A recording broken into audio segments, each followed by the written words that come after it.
going to talk to you guys about the right to bear arms. Scoot it right there. There you go. Go ahead. So today I'm going to talk to you guys about the right to bear arms. Can you change this up? Yep. Have you guys ever seen a news headline saying, "A gun arrested for the murder of a man"? I personally haven't. A gun is a tool. And as my mom says, it's not the tool, but the fool. It takes somebody to pull the trigger. A gun is an inanimate object. Can't really think for itself, so. Now granted, guns do go off by themselves on rare occasions, so. But that is usually because of storing them improperly, and that's a person's fault.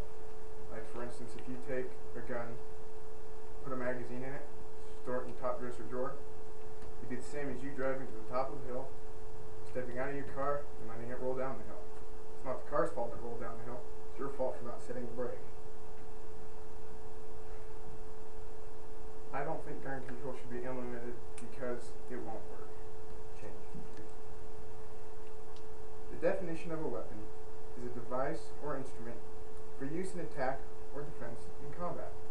Now that says anything and everything can be used as a weapon, from a pen to a book or a fist.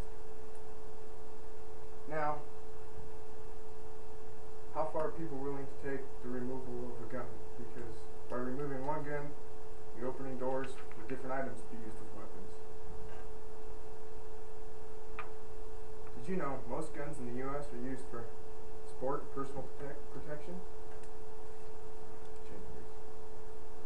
40 to 50% of households in America own guns.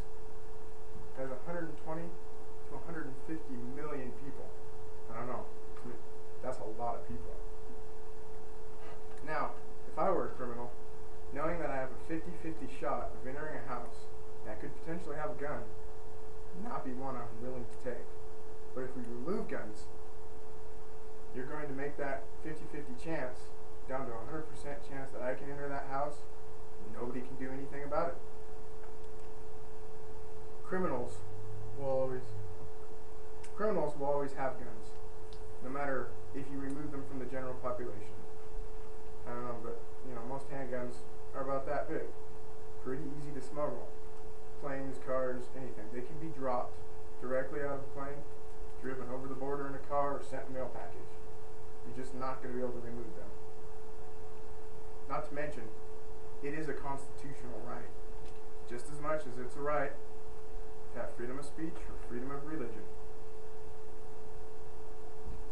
Now, to be more specific, the Second Amendment says, "A well-regulated militia, being necessary to the security of a free state, the right of the people to keep and bear arms shall not be infringed." Now, we're going to dissect this to separate parts. A militia, which is a group of people that come from either a town or a state to fight for a cause, usually under military. Now, the Revolutionary War was fought mainly by militia. How can you have the first without the second? Pulling people out of a town and handing them weapons is not militia, it's draft.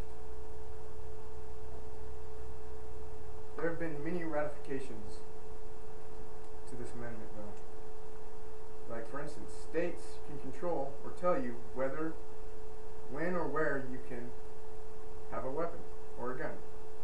To me, that's an infringement on my constitutional right. It'd be like saying, you can speak here, but you can't speak here, or you can practice religion here, or you can't practice religion here. And once you start infringing on constitutional rights, you start turning into a socialist state. Now, I understand at the time of writing the Second Amendment, the country was a different place. It was smaller, less dense, you lived closer to the woods, so it was probably a little bit more dangerous. There was no police. But is it not so dangerous today? With the increased population in cities, it's an increase in criminal activities. Taking away somebody's gun would just be like you driving through a gang-infested part of the town, taking your keys out of the car, locking the door, and walking down that street. You're not going to have anything to protect you against the gang. It's not gun control that we need, but gun education for everybody. This is what I believe be the secure or increase safety.